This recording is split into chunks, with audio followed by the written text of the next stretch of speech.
versículo 13. Aleluia! Glória a Deus. Evangelho de Jesus Cristo, segundo escreve São Mateus, capítulo 5, verso 13 e diante. Glória a Deus por aqui. Louvado a Deus por essa oportunidade de estar mais uma vez aqui, retornar a essa casa de oração, a oportunidade que Deus nos concede. Aleluia! Amém. Também quero agradecer aqui a pastora Simone, pastor Deus, que fizeram o convite. Deus os abençoe em Jesus. Amém. Fico muito feliz, muito alegre quando a pastora mandou mensagem. Deus já me colocou uma palavra no coração. Glória a Deus, aleluia. Eu me sinto em casa aqui, irmãos. Aleluia. Também que eu quero agradecer minha companhia evangelista Anderson, nosso amigo, Deus abençoe. Diácono Cauã, Deus abençoe a vida de vocês. Deus nos grandemente aqui. Amém. Aleluia. A bênção de Deus. Quem achou diz amém. Glória a Deus. Quero também agradecer aqui a cada irmão, cada obreiro dessa casa de oração. Deus abençoe aquele que eu não mencionei. Aleluia. Deus abençoe sua vida. Amém. Minha esposa não iria vir, mas acabou chegando muito tarde. Eu já estava pronto para vir e ela chegou do trabalho muito tarde. E eu já tive que vir direto. Deus também traga o abraço da minha esposa. Amém? Vós sois o sal da terra. E se o sal for insípido, com que se há de salgar? Para nada mais serve, a não ser para ser lançado fora e ser pisado pelos homens. Aleluia. Vós sois a luz do mundo. Não se pode esconder uma cidade assentada sobre um monte, nem se acende a candeia e se coloca debaixo do alqueire, mas no castiçal, e dá luz a todos que estão na casa. Assim resplandeça a vossa luz diante dos homens, para que vejam vossas boas obras e glorifique o vosso Pai, que está nos céus. Você pode dizer amém? Coloca a sua Bíblia no banco. Eu já sei que foi orado aqui, mas mais um minutinho eu quero fazer uma oração. Amém? Senhor meu Deus, meu Pai, neste momento, Senhor, eu me coloco na tua presença, Pai amado, Pai querido, Senhor meu Deus. Estamos aqui, Senhor meu Deus, nesta noite, meu Deus, com o objetivo, Senhor, de engrandecer o teu nome, de louvar e exaltar o teu nome, Senhor. Digno é o Senhor de toda a honra e toda a glória, Senhor. Ó Deus, nós glorificamos o teu nome, Senhor, mais uma vez, Senhor, nesta noite, Senhor, aqui nessa casa de oração, Senhor. Eu apresento a Ti, Senhor, a tua igreja neste momento, Senhor, meu Pai. Eu apresento a Ti, Senhor, meu Deus, Pai, cada irmão que está aqui, Senhor, na tua presença, Senhor. Eu peço a Ti neste momento, Senhor, meu Pai, que o Senhor venha falar conosco, Senhor, mais uma vez, através da tua palavra, Senhor. A tua palavra que é poderosa, Senhor. A tua palavra, Senhor, que faz milagres, Senhor. A tua palavra que tem poder, Senhor. Em nome de Jesus, Senhor, eu te peço neste momento, Senhor, meu Pai, que o Senhor possa revelar, Senhor, a tua palavra, Senhor, porque estamos aqui, Senhor, sedentos para ouvir a tua voz, Senhor. Eu me coloco na tua presença, Senhor, meu Deus, aqui, Senhor, Pai. Pai, que o Senhor venha crescer, Senhor, e eu venha diminuir, Senhor. Deus, que a tua palavra seja mencionada aos nossos corações essa noite, Pai, porque digno é o Senhor, Pai. Pai, que o Senhor apareça, Senhor, meu Deus, Pai, que o Senhor venha crescer, Senhor, meu Pai. Ó Deus, em nome de Jesus, Pai, e que o teu Espírito Santo, Senhor, meu Deus, nessa noite, Pai, possa fazer a obra, Senhor, mais uma vez neste lugar, Senhor. Deus, em nome de Jesus, Pai, eu glorifico teu nome, Senhor. Abençoa, Senhor, meu Deus, esta igreja, Senhor. Abençoa a liderança, Senhor, desta casa de oração, Senhor. Porque nós cremos, Pai, que o Senhor, Pai, tem grandes coisas a fazer, Senhor. Glorificamos a Ti, Senhor, eu agradeço teu nome, Senhor. Fala conosco, em nome de Jesus. Pode tomar para Jesus. Pode tomar para Jesus, amém? Glória a Deus. Um certo teu glória a Deus. Aleluia. Eu creio que Deus ele tem uma palavra para nós. Amém? Mais uma vez, vemos a cidade de Carazinho. Vamos mais uma vez chuva. Não sei o que acontece, pessoal.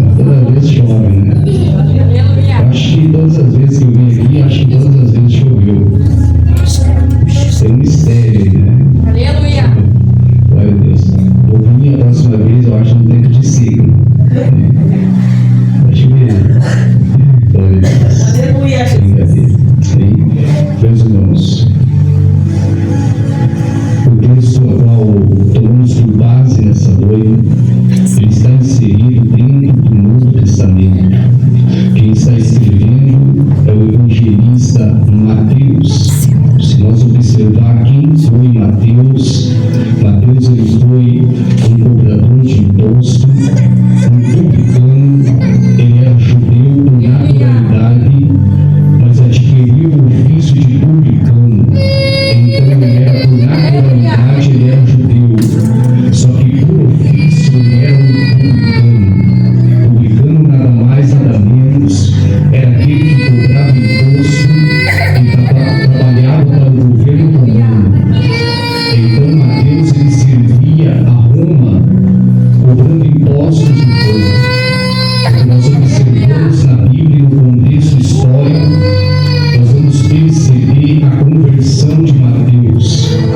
Mateus se converte dentro da coletoria de imposto. Quando Cristo ia passando, a Bíblia diz que Jesus passava a coletoria onde Mateus estava cobrando impostos. E a Bíblia diz que Jesus olhou para ele, que estava na coletoria cobrando imposto. E Jesus liberou a palavra para Mateus, e Jesus fez o convite para ele. E o que Jesus disse para Mateus, apenas uma palavra Jesus libera para Mateus. E Jesus diz: segue-me. Olha a palavra que Jesus diz para Mateus: segue-me. E a Bíblia diz que no mesmo tempo, Mateus deixou a coletoria para seguir Jesus. O lugar onde Mateus estava inserido dentro de uma coletoria de impostos. Publicano naquele tempo era mal visto pelo judeu. Publicano naquele tempo não era bem visto pelos seus irmãos. Então logo eu percebo a discriminação que Mateus ele sofria. Logo eu entendo aquilo que Mateus passava para estar onde ele estava. Só que quando Jesus encontrou ele, a vida daquele homem teve uma mudança. Quando Jesus encontrou ele, a vida dele teve uma mudança. E é assim, quando Jesus nos encontra, a nossa vida não é da mesma forma. Quando Jesus te encontra, a sua vida passa a viver de outra forma. Foi assim que Jesus te encontrou, num estado de calamidade. Foi assim que Jesus te encontrou. Não sei o momento, a fase que você estava vivendo. Talvez seja a fase de Mateus, talvez seja a fase do mundo onde você estava inserido, mas de uma coisa eu tenho certeza, que quando Jesus ele te encontra, a sua vida é mudada.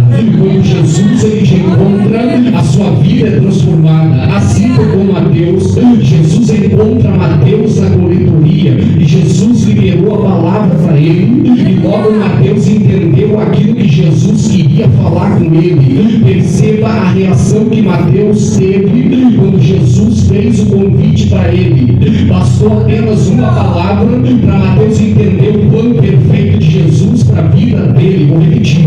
Bastou apenas uma palavra para Mateus entender o plano perfeito que Jesus tinha para a vida dele. Existem pessoas que ficam no mesmo lugar. Existem pessoas que ficam da mesma forma, mesmo Jesus convidando.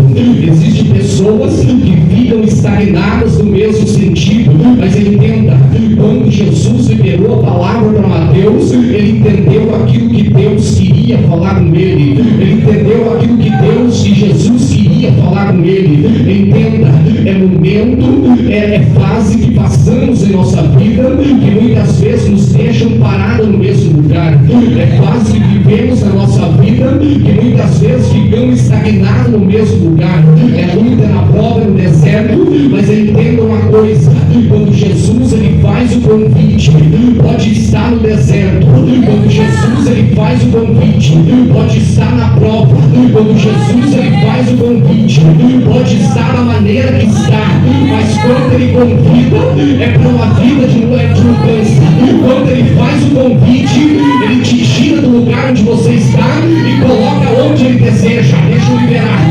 Quando ele faz o convite, ele te tira do lugar onde ele está e te coloca onde ele deseja. Entenda, eu estou pregando para alguém aqui nessa noite que não está na melhor fase da sua vida. Eu estou pregando para alguém aqui nessa noite que não se encontra na melhor fase do seu ministério.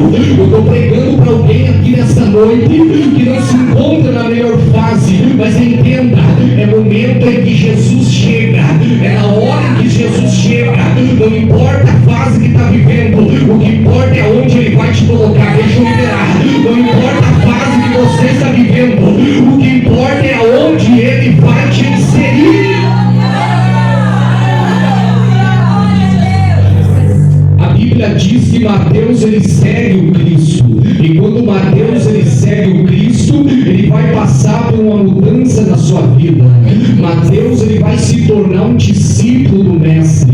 Quem era Mateus antes de conhecer Jesus? Um simples publicano, cobrador de impostos. Quem foi Mateus depois de conhecer Jesus? Um discípulo. Entenda, quem era Mateus antes de Jesus? Um publicano, apenas um cobrador de imposto, acusado de roubo. Quem era Mateus depois de conhecer Jesus? Um discípulo.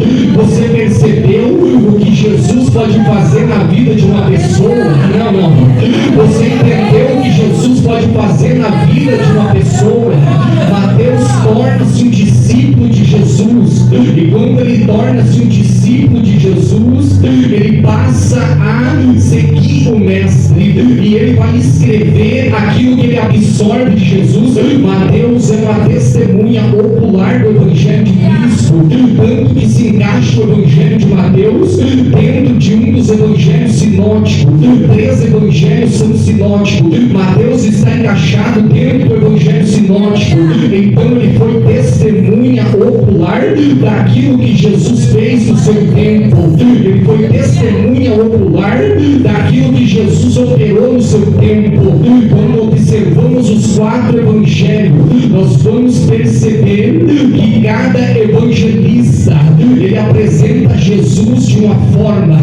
Cada autor do evangelho ele apresenta Jesus de uma maneira. Quando você observa para o evangelho escrito por Mateus ele vai apresentar o Cristo como rei, aquele que veio para governar. Quando você observa no evangelho de Marcos ele apresenta o Cristo como servo fiel, aquele que serve. Quando você observa para o evangelho escrito por Lucas apresenta o Cristo como filho do homem. E se você observa para o evangelho escrito por João apresenta o Cristo como filho de Deus. Então um apresenta Jesus como rei, outro apresenta Jesus como servo, outro apresenta Jesus como filho de Deus, e outro apresenta Jesus como filho do homem. Entenda, Mateus apresenta Jesus como rei.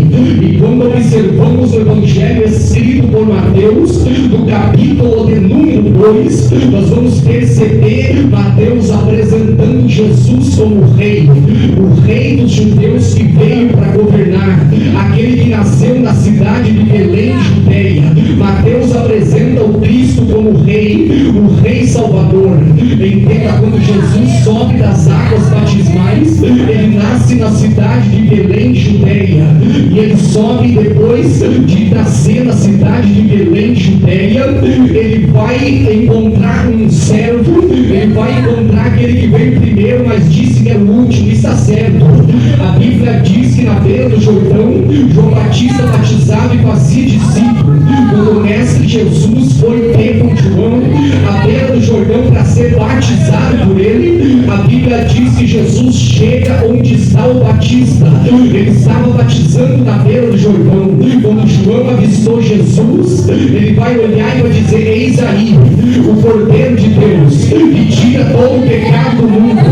Eis aí o Cordeiro de Deus. Eu sinto o Cordeiro de Deus aqui. Eis aí o Cordeiro de Deus que tira todo o pecado do mundo. E a Bíblia diz que Jesus disse: me batiza, João, me batiza para que se cumpra toda a justiça. A Bíblia diz que João olha para ele e diz: eu não mereço te batizar, eu que tenho que ser batizado pelo Senhor. Mas Jesus disse: me batiza para que se cumpra toda a justiça. E a Bíblia diz que João vai descer Jesus nas águas batismais. E quando João desce Jesus nas águas, antes de Jesus descer nas águas, o céu estava fechado. Antes de Jesus descer na água, o céu estava fechado. Mas foi só Jesus descer e subir que o céu se abriu. Foi só Jesus descer e subir que o céu se abriu. Deixa eu abrir um parênteses para liberar algo para alguém. Quando você descer, o céu vai se abrir. É só você descer você que o céu se abre para você. Entenda, quando alguém desce, o céu se abre. Pode estar na prova, mas é só descer que o céu se abre. Pode estar na luta, mas é só descer que o céu se abre. Pode estar enfrentando o maior obstáculo que for, mas quando descer no joelho, o céu se abre. Glória, a Bíblia diz que o céu se abriu por Cristo. E quando o céu se abriu, eis que uma voz soou do céu e disse: esse é o meu filho amado. E aqui vimos o primeiro exemplo de trindade na Bíblia. Eis que uma voz do céu disse: esse é meu filho amado, em quem eu me comprazo. E quando a voz soou do céu, a Bíblia diz que desceu o Espírito em forma corpórea de uma pomba e repousou sobre Jesus. Entenda, a pomba do Espírito, ela desceu do céu, repousou sobre Jesus. A voz do céu representava Deus falando. A pomba que desceu representa o Espírito Santo, e o Cristo que estava nas águas representa o Filho de Deus. Então vemos um exemplo aqui de trindade na Bíblia: Pai, Filho e Espírito Santo. A Bíblia diz que o céu se abriu, e quando o céu se abriu, o pastor Wilson, a Bíblia diz que logo Jesus não foi para Galileia, logo Jesus não foi para Nazaré, logo Jesus não foi para Cafarnaum, logo Jesus não foi para a beira do mar da Galileia. Jesus foi conduzido para um lugar, não glória, ali no meio pegou. Eu estou entendendo o que Deus está falando. Ele não começou o seu ministério primeiro, antes ele teve que passar por uma fase na sua vida. Antes ele teve que passar por uma fase no seu ministério. Qual a fase que Jesus passou? A fase que ele passou foi a fase do deserto. A Bíblia diz que o Espírito conduz ele para o deserto. Perceba que o Espírito não conduziu ele primeiro para a Judéia. O Espírito não conduziu ele primeiro para a Galileia. O Espírito não conduziu ele primeiro para Nazaré. Primeiro o Espírito conduziu ele para o deserto. Entenda, o ministério não começa primeiro na Galileia. O ministério não começa primeiro em Nazaré. O ministério não começa primeiro em Cafarnaum. O ministério começa primeiro no deserto. No deserto. Entenda, o ministério começa no deserto. É no deserto que o ministério começa. E sabe de uma coisa? Quando começa ministério no deserto, o deserto forja, o deserto ele edifica, o deserto ele muda, o deserto ele restaura. É no deserto que o ministério começa de Cristo. Entenda, tem gente que quer começar ministério em Nazaré, tem gente que eu vou falar, tem gente que quer começar ministério na Galileia, mas entenda, para ministério e avante, ele tem que começar no deserto, na prova, no deserto que o ministério começa. E quando o ministério começa no deserto, você não para diante da luta. Quando o ministério começa no deserto, você não desiste quando chega a prova. Quando o ministério começa no deserto, você não desiste quando chega a calúnia. Quando o ministério começa no deserto, você não para quando alguém te abandona. Glória, já vou falar. Quando o ministério começa no deserto, você não desiste quando alguém te abandona. Sabe por quê? Porque você começou no deserto. Lembra quando você tinha 3, 4 pessoas na igreja? Uma paia séria. Lembra o deserto que você começou? Quando tinha 2, 3 pessoas, cantavam, adoravam a Deus. Esse é o deserto de um ministério. Glória, não se abata quando Deus precisa tirar pessoas do teu trabalho sério. Amanda Sé, não se abata quando Deus decide tirar pessoas do teu lado, porque no deserto, eu entendo, pastor, que no deserto muitas vezes vamos ter pessoa do nosso lado. No deserto muitas vezes você vai ter pessoa que está contigo. No deserto muitas vezes você vai ter pessoas que te abraçam.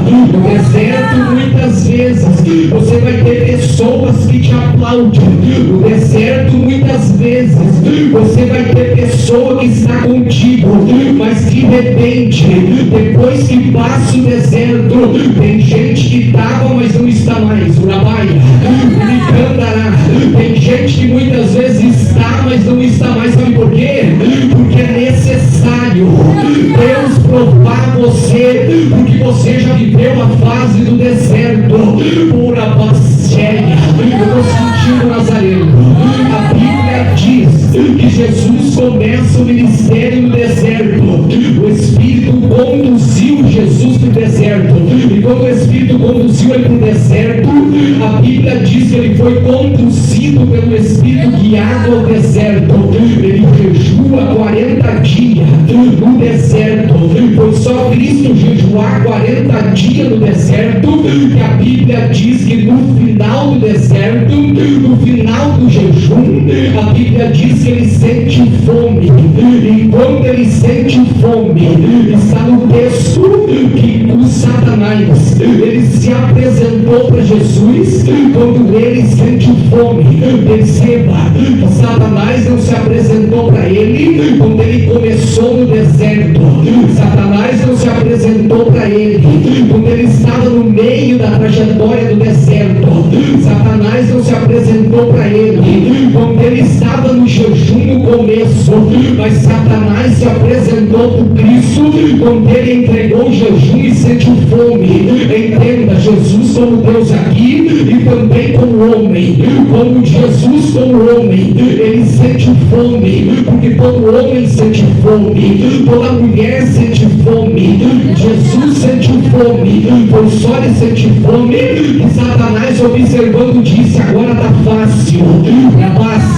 Satanás observando e dizendo: agora é moleza, eu vou pegar ele na fraqueza dele. Só que entenda, irmão, glória. Satanás olhando e dizendo: está fácil agora porque ele teve fome, então eu vou pegar ele na fraqueza dele. Entenda, Satanás nunca vai se apresentar para ti quando você está forte. Satanás se apresenta quando você está fraco, e quando você está fraco, Satanás se apresenta para te derrubar. Perceba que Satanás se apresentou para Cristo. E quando Satanás se apresentou para ele, foi no final do seu jejum. Satanás, eu imagino o diabo olhando e dizendo: está fácil agora, porque eu já percebi que ele já sente fome. Está fácil agora, porque eu já percebi que o suor está descendo do seu rosto. Está fácil agora, porque eu já percebi que o seu rosto está cabisbaixo. Satanás olhou para o homem de Jesus que estava de fora, mas não percebeu o Deus que estava do lado de dentro. Deixa eu liberar a descoberta. Satanás olhou para Jesus pelo homem que era do lado de fora, mas dentro de Jesus o Deus estava forte. Jesus por fora como homem, ele podia estar cabisbaixo. Jesus por fora como homem, ele podia estar sentindo fome, mas o Deus de dentro estava forte. O Deus de dentro estava forte. Entenda, o diabo olhou e disse: oh glória. O diabo olhou e disse: vou pegar ele na fraqueza dele. Só que entenda, Satanás não encontrou Jesus fraco, Satanás encontrou Jesus cheio. Entenda, Satanás encontrou Jesus cheio, e quem está cheio não cai, e quem está cheio não pega. Oh glória. Quem está cheio não recua, quem está cheio não retrocede. Entenda, irmão, era Satanás olhando para Cristo e dizendo: vou pegar ele. No jardim eu já derrubei o primeiro Adão, agora está fácil para derrubar o segundo, porque eu vi que ele está desfalecido. Mas entenda, o plano de Satanás: no jardim eu já derrubei o primeiro Adão, agora eu vou derrubar o segundo. Só que o diabo quebrou a cara, porque encontrou Jesus cheio. Entenda, o diabo não derruba crente cheio, o diabo derruba crente vazio. O diabo não derruba quem está cheio, o diabo derruba quem está vazio. Deixa eu ver quem está cheio, deixa eu ver quem está cheio, deixa eu ver quem trabalha.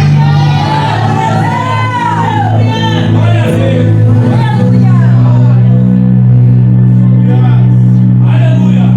Glória a Deus. A Bíblia diz que o diabo disse, se apresentou para Jesus quando ele sentiu fome. E Satanás é estratégico, porque ele só se apresentou para Cristo olhou para ele e disse na fraqueza: se tu és o Filho de Deus, transforma essas pedras em pães. Perceba, o diabo disse para Cristo: se tu és o Filho de Deus. Só que no contexto dessa passagem, Deus já tinha afirmado que Jesus era o Filho, porque quando a voz ecoou do céu, Deus disse: esse é meu Filho amado. Deus já tinha dito que Jesus era Filho, mas agora o diabo está dizendo: se tu és o Filho de Deus. Sabe o que o diabo está querendo aqui? É colocar dúvida na mente do Cristo. Sabe o que o diabo está querendo aqui? É colocar dúvida na mente de Jesus. E deixa eu abrir um parênteses. Sabe o que o diabo atua no nosso dia? É colocando dúvida na mente do crente. Sabe como o diabo atua nos nossos dias? É colocando dúvida na mente das pessoas. Sabe qual a dúvida que ele coloca? É se tu pode, é se tu és, é se tu consegue. Entenda, se Deus disse que você pode, você pode. Se Deus disse que você é. Deixa eu liberar a palavra para ver se tu dá glória. Você não é o que a boca do caluniador disse que você é. Você é o que a boca de Deus falou a teu respeito. Se você é, você é. Você não é o que a boca do fofoqueiro disse. Você é o que a boca de Deus disse. Deixa eu ver se tem glória. Deixa eu ver se tem glória.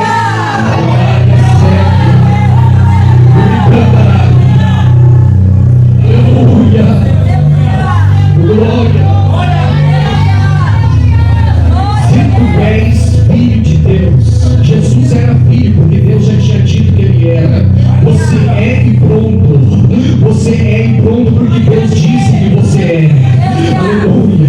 A Bíblia diz que quando já Satanás observando, entendendo que Cristo responde Satanás é na palavra.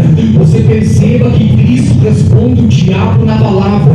Jesus disse: nem só de pão vive o homem, mas de toda a palavra que sai da boca de Deus. Perceba que Jesus disse: nem só de pão vive o homem, mas de toda a palavra que sai da boca de Deus. Entenda, era Cristo olhando e dizendo: entenda, Cristo usou a palavra para responder o diabo. Entenda, Cristo usou a palavra para responder o Satanás. Quer responder alguém? Então responde na palavra. Quer falar na massa? Quer responder alguém? Não precisa ir para o Facebook. Quer responder alguém? Não precisa ir para o Instagram. Quer responder alguém? Responde na palavra. Responde.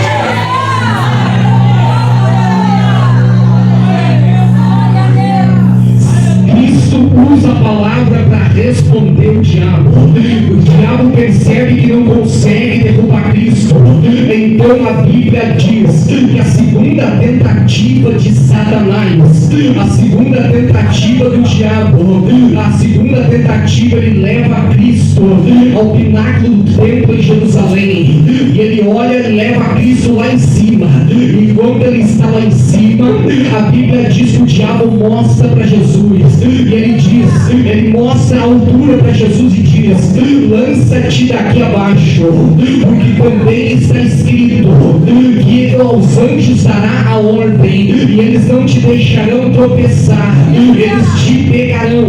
Entenda uma coisa: o diabo quis que Cristo se lançasse. Entenda, o diabo transportou, está no texto, o diabo transportou Jesus ao alto do pináculo do templo.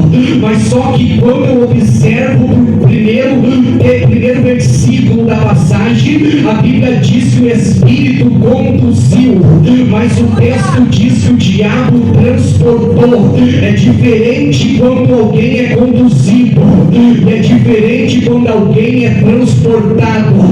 Perceba que a palavra conduzir tem uma diferença da palavra transporte, porque quando alguém é guiado e conduzido, o destino aonde essa pessoa vai chegar é demorado, pode ser demorado, mas quando alguém é transportado, o transporte é mais rápido. Então logo eu entendo que o diabo transportou ele para o alto pináculo do templo. Perceba você e vai observar que quando o Espírito conduz, o trajeto é mais demorado. Quando o Espírito Espírito guia, o trajeto é mais demorado, mas quando o diabo transportou ele, foi isso. Então logo eu entendo, sabe o que eu entendo? Que tem gente que chega não pelo guiado, mas pelo transportado. Glória, tem gente que chega, que não é guiado e nem conduzido, mas é transportado. E você já vai ver a diferença. Quem é transportado para, quem é transportado desiste, quem é transportado não aguenta. Entenda uma coisa, o Espírito guia, o diabo transporta. Tem gente que chegou lá, mas não foi guiado, foi transportado. Tem gente que está no topo, mas não foi guiado, foi transportado. Tem gente que está lá em cima, mas não foi guiado, foi transportado. E você vai entender que quem é guiado pode entrar na prova, mas não desiste. Quem é guiado pode enfrentar a barreira, mas não desiste. Porque quem guiou ele foi o Espírito. E se o Espírito guiou, não tem diabo que derruba.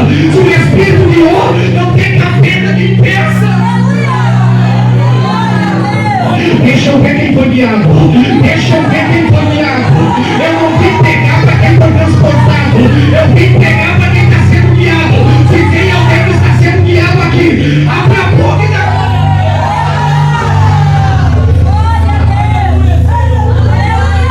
Meu Deus, eu vou correr.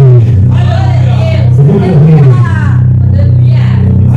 Alguém colocou o dedo lá no ponteiro e botou o relógio lá, né? Deixa eu correr. Jesus estava no deserto, o diabo tentando na terceira vez. Terceira vez, Jesus levou ele no alto monte. O diabo levou Jesus no alto monte. E quando te levou no alto monte, a Bíblia diz que Satanás disse para Jesus, mostrou todos os reinos do mundo e disse: tudo a mim foi entregue, eu dou para quem eu quero. Se tu prostrado me adorares, tudo isso será teu. Aleluia. O diabo ofereceu a riqueza desse mundo.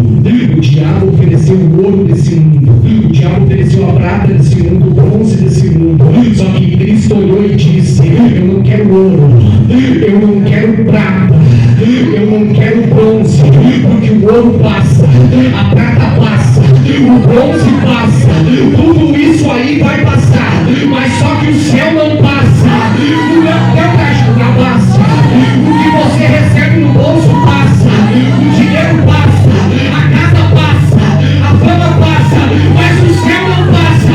Se eu estou pregando para quem vai morar no céu, faz barulho porque ele te escolheu, ele te escolheu.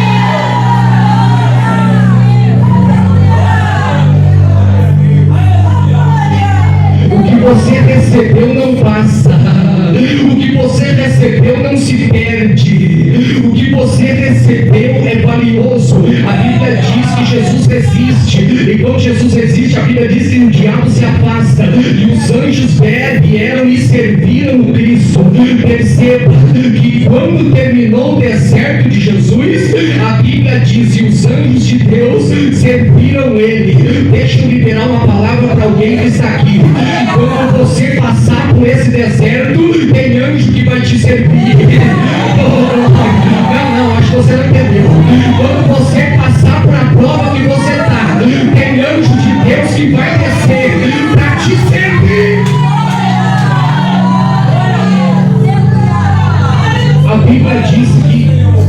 A Bíblia diz que Jesus começa o ministério, ele começa o ministério e escolhe 4 homens aqui. Glória a Deus, porque Jesus confirmou no servo dele a palavra. A Bíblia diz que Jesus olhou para Pedro, olhou para André, à beira do mar da Galileia, olhou para João e olhou para Tiago e disse: segue. Olhou para primeiro ele chegou em Pedro, depois ele chegou em Simão e André, 2 irmãos. E quando Jesus chegou, a Bíblia diz que os pescadores estavam pescando e Jesus olhou e disse: segue-me. E a Bíblia diz que deixando as redes, os bois seguiram Jesus. A Bíblia diz que andando Jesus à beira do mar, ele olhou e encontrou mais adiante 2 discípulos. Primeiro Pedro, Simão, chamado Pedro e André. Depois ele encontrou Tiago e João no barco com o seu pai. Eles também eram pescadores. E a Bíblia diz que Jesus disse: segue-me. E foi só Jesus dizer: segue-me. A Bíblia diz que eles deixaram o barco para seguir Jesus. Perceba, 2 vezes A primeira vez Jesus disse: segue-me. Pedro e André deixaram as redes. Na segunda vez que Jesus disse para Tiago e João: segue-me, a Bíblia diz que os dois deixaram o barco. Então logo eu entendo que deixar aqui é importante, porque todos eles deixaram algo para seguir Jesus. Glória, você não está entendendo o que Deus está revelando.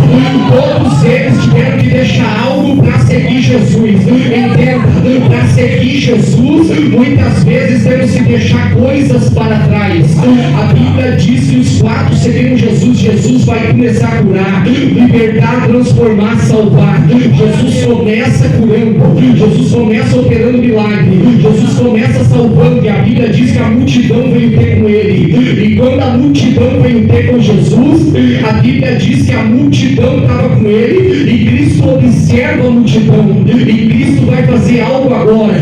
Quando ele observa a multidão, ele sobe para o monte, e agora começa Cristo instruir todos os discípulos e a multidão. E aqui está o sermão da montanha. Eu entro no texto para terminar. A Bíblia diz que no monte Cristo começa a instruir toda a multidão. Ele começa a dar as bem-aventuranças. Bem-aventurado aqueles que choram, porque eles serão consolados.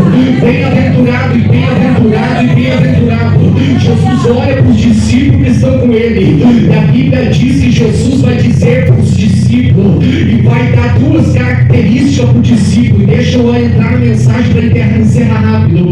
Jesus dá duas características para os seus discípulos. Jesus vai dizer para eles, e vai dizer: vós sois o sal da terra. E se o sal for insípido, para que se há de salgar? Para nada mais serve, a não ser para ser lançado fora e ser pisado pelos homens. Primeira característica, Jesus está dizendo que eles são o sal da terra. Segunda característica, Jesus está dizendo que eles são a luz do mundo, e vós sois a luz do mundo. Terceira, Jesus diz que eles são sal, e Jesus diz que eles são luz. Duas características que Jesus dá para os seus seguidores, discípulos. Nós somos discípulos, nós temos essas duas características na nossa vida. Entenda qual a característica do sal. O sal, ele conserva o alimento, e o sal tempera o alimento. O sal dá conservância para o alimento, e o sal é tempero para o alimento. Perceba, o sal serve para conservar, e o sal serve para temperar. Se você comer uma comida que não tiver o sal inserido, você vai logo perceber que essa comida não serve para você digerir ela. Você percebe que ela está sem sal. Por quê? Porque o sal não está inserido na comida. O sal tem uma grande importância no alimento. O sal tem uma grande importância, porque é o sal quem dá sabor para o alimento, e é o sal quem tempera o alimento. Então, logo eu entendo a característica, a primeira característica do sal.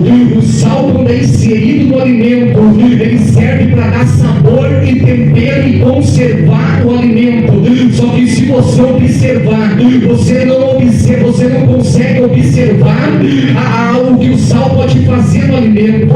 Você não consegue observar o sal agindo no alimento. Você não consegue observar aquilo que o sal faz no alimento. Mas você entende que no secreto o sal age, no secreto o sal tempera, no secreto o sal dá sabor para o alimento.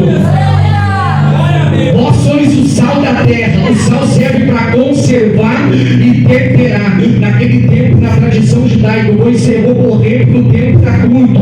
Naquele tempo, na tradição judaica, o sal ele servia para temperar o alimento. Porque se você percebe no contexto da história, e segundo a tradição, naquele tempo não existia geleiras, não existia refrigeradores para produzir o gelo. Naquele tempo não existia o gelo. Então o sal servia como gelo. O sal servia para conservar o alimento, para o alimento não apodrecer e não entrar em detrimento. Então naquele tempo, segundo a tradição, o peixe era pescado no mar da Galileia.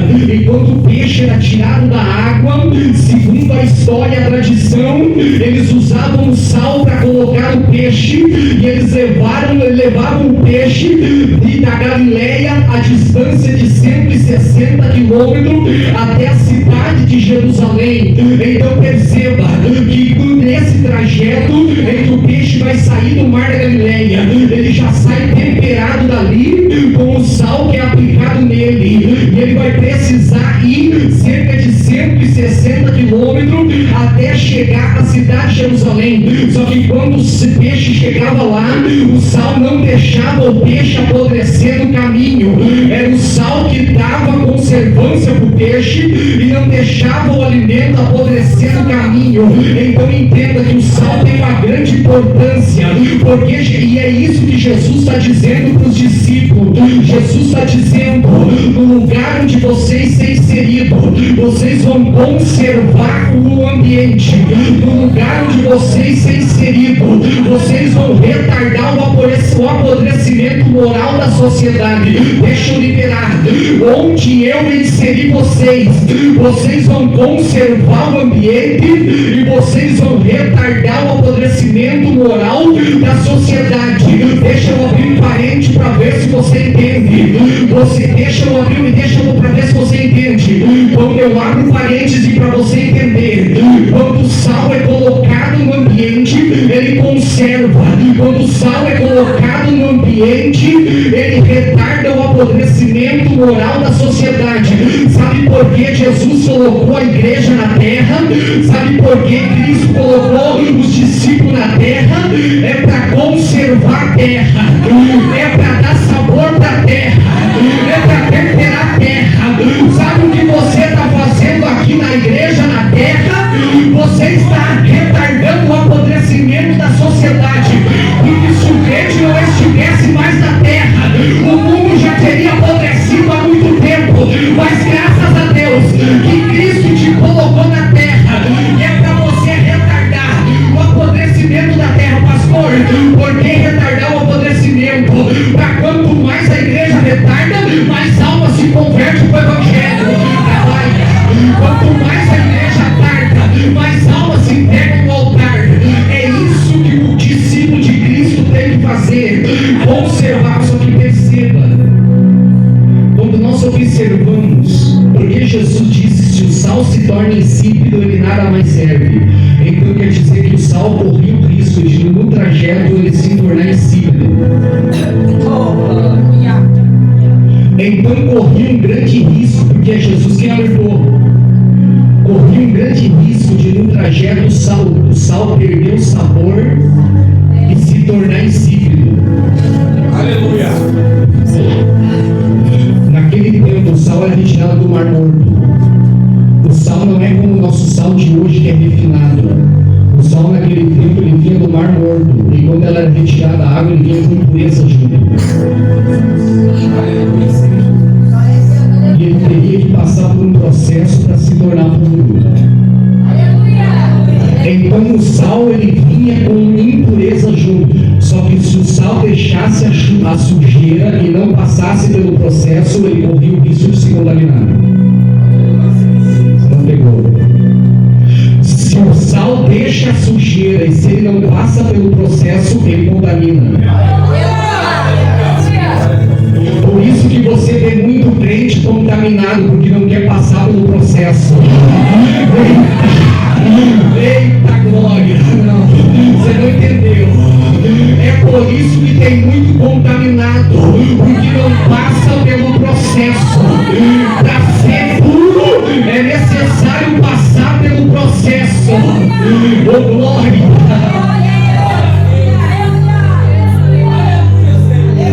Primeira característica do sal: ele conserva e dá sabor. Segunda característica do sal: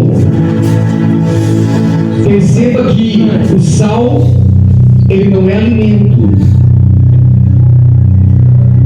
Aleluia.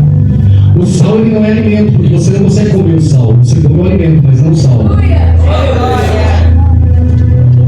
Então eu percebo que o sal não é alimento.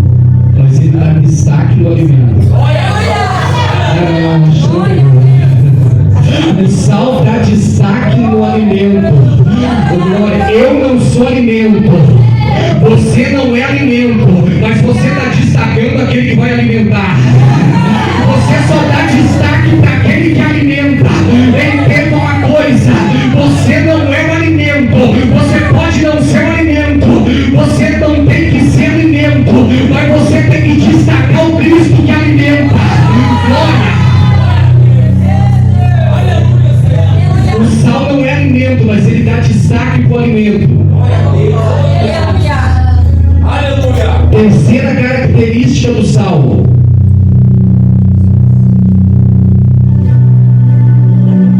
se você come uma comida salgada, olha a característica do sal e a característica dos discípulos de Jesus. Tem uma característica dos dois. O sal, ele causa sede. Se você comer um alimento muito salgado, ele vai te dar sede. Só que o sal não mata a sede. Você não entendeu?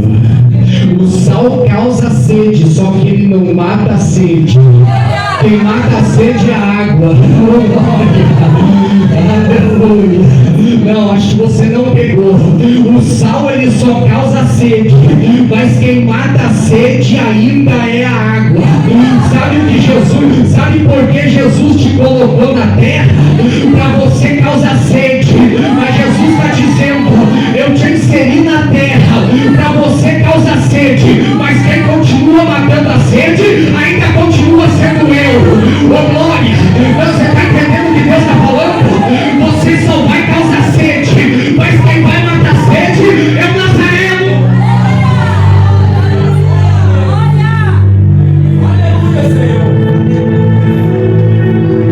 Quem mata a sede é o Nazareno.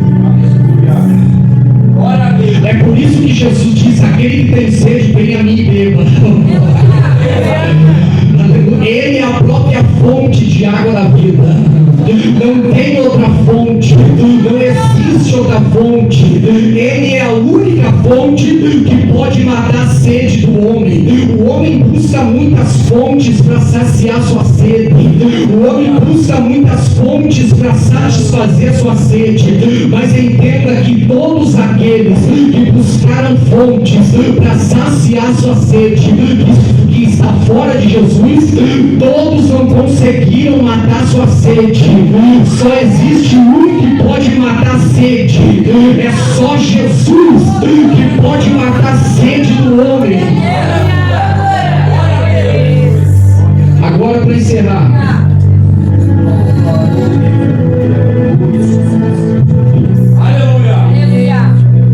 Jesus, 3 características do sal que eu falei. A primeira: o sal tempera e dá sabor. O sal destaca o alimento. O sal causa sede, mas não mata a sede. E o sal destaca aquele que mata a sede. Duas na luz para você, e eu encerro. A primeira que Jesus falou: vós sois a luz do mundo. Não se acende uma candeia e coloca debaixo do velador, mas no alguém no castiçal. A palavra que Jesus está falando aqui: não se acende uma candeia e se coloca debaixo do alqueire. A palavra destacada aqui: candeia.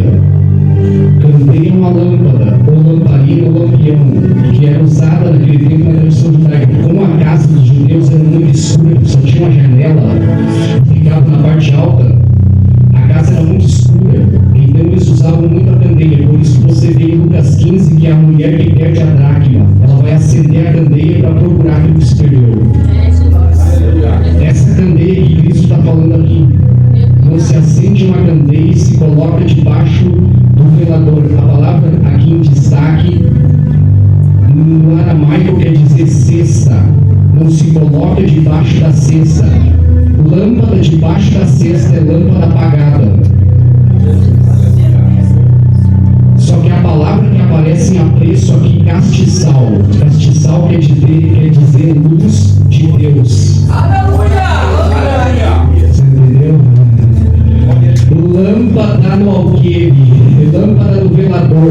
é lâmpada debaixo da cesta apagada. A lâmpada não pode estar na cesta. A lâmpada precisa estar no castiçal. Por que, pastor? Porque lâmpada na cesta é lâmpada apagada. Só que lâmpada no castiçal, na luz de Deus, é lâmpada acesa. Deixa eu ver se eu estou pregando para lâmpada acesa. Eu vim pregar para lâmpada acesa. Se a lâmpada está em Deus, está acesa. Se a lâmpada está em Cristo, está acesa. Segunda característica. Perceba que Jesus diz: não se edifica uma cidade sobre um monte. Entenda? Todas as cidades naquele tempo, não se pode esconder uma cidade no monte. Por quê? Porque a cidade no monte, ela é iluminada. Então não se pode esconder uma cidade que fica no monte. Naquele tempo, as cidades, muitas cidades em Jerusalém, na Palestina, elas eram construídas mais na parte alta. Então logo eu entendo que a cidade na parte alta, quem está longe deve sempre estar acesa a luz da parte alta da cidade. Eu estava indo esses dias para uma cidade, estava viajando, fui lá para o meu pai, fui para o interior. Quando eu estava saindo no meio do trajeto, eu pude olhar para frente, escuro, era de noite, eu pude olhar para frente, e quando eu olhei para frente eu vi uma cidade lá longe. Eu pude conhecer que era uma cidade por causa da luz que ela tinha. Você não pegou. Eu pude conhecer a cidade. Quando eu olhei de longe, eu disse: eis lá uma cidade. Eu não sei qual cidade que era. Eu não sei qual cidade que era, mas eu pude conhecer porque estava com a luz acesa. Eu estava no escuro, só que a cidade que eu via de longe estava com a luz acesa. Primeira característica da luz: não deixa apagar a luz, mas no meio da escuridão tem que estar aceso. No meio do mundo a luz tem que estar acesa. No meio do pecado a luz tem que estar acesa. Deixa eu ver se eu vim pegar. No meio do pecado do mundo, a luz tem que continuar acesa.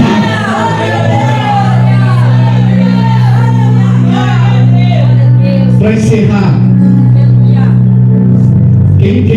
Gênesis capítulo 1, Deus criou todas as coisas. Deus criou o sol, Deus criou os luminares, Deus criou todas as coisas. Cristo estava dizendo: vocês têm que ser luz. Só que quem criou a luz no princípio foi Deus. Gênesis capítulo 1, Deus criou, apartou a luz da treva. A Bíblia diz que a luz ficou durante o dia e a treva durante a noite. E Deus viu que era bom. Deus criou o sol, Deus criou a lua, Deus criou todos os planetas, tudo que há na terra. Quem criou a luz foi Deus. Perceba que Cristo disse: a luz tem que estar acesa. Jesus disse: vós sois a luz. Só que quem criou a luz foi Deus no princípio. Perceba que se você observar durante o dia, o sol ele ilumina toda a face da terra. Só que durante a noite não vem o sol, mas tem a lua para dar um brilho para a terra que também ilumina. Só que entenda uma coisa: se você observar, o sol ilumina durante o dia e a lua ilumina durante a noite. Só que na noite a lua está iluminando, só que a lua não tem luz própria, a lua não tem brilho próprio. Sabe por quê? Porque a lua só brilha durante a noite porque ela pega o brilho do sol. Se o sol não bate na lua, a lua não consegue ter brilho, a lua se apaga. É o sol quem dá luminosidade para a lua brilhar durante a noite. Eu acho que você não pegou. Sabe o que Jesus está dizendo? A luz que eu coloquei em vocês, glória, a luz que eu coloquei em vocês, a luz não é própria de vocês, mas vocês adquirem a luz que vem de mim. Glória, a luz não é sua, a luz não é minha, a luz que Ele colocou na tua vida vem dele. Aleluia, se coloca sobre seus pés. Aleluia. Continue brilhando. Continue brilhando. Continue dando sabor. Continue conservando aonde Jesus te inseriu. Continue conservando aonde Jesus te colocou. Aleluia. Deixa eu agradecer, meu Deus. Em nome de Jesus, Pai. Senhor, eu te louvo pela tua palavra, Senhor. Eu te glorifico pela tua palavra, Senhor. Louvado seja o teu nome, engrandecido seja o teu nome, Senhor. Exaltado seja o teu nome, Senhor. Digno é o Senhor de toda a honra e toda a glória. Digno é o Senhor de todo louvor e toda adoração, Senhor. Eu engrandeço o teu nome, exalto o teu nome, Senhor. Senhor, meu Deus, eu apresento a tua igreja que está aqui, Senhor. Eu apresento cada um que veio aqui nessa noite, meu Deus e meu Pai. Senhor, porque nós cremos que o Senhor falou conosco. Nós cremos, Senhor, meu Deus, Pai, na tua palavra, Senhor. Deus abençoa cada um que está aqui, Senhor. Guarda a vida de cada um que está aqui, Senhor. Guarda o ministério, guarda a casa, guarda esta igreja, abençoa esta obra. Em nome de Jesus, Pai, eu te peço, meu Deus, esta noite, Senhor. Em nome de Jesus, Pai, eu te agradeço, te engrandeço, te glorifico, Senhor, te glorificando, Senhor. Abençoa esta igreja, abençoa a liderança, abençoa, Senhor, cada membro, abençoa cada obreiro, abençoa, Senhor, cada um, Senhor, que está aqui nessa noite, meu Deus. Em nome de Jesus, te agradecemos, te glorificamos, Senhor, para a glória e para a honra do nome do Senhor, amém? Bate palma para Jesus, meus irmãos. Vou passar a pastora aqui. Deus abençoe a vida de cada um.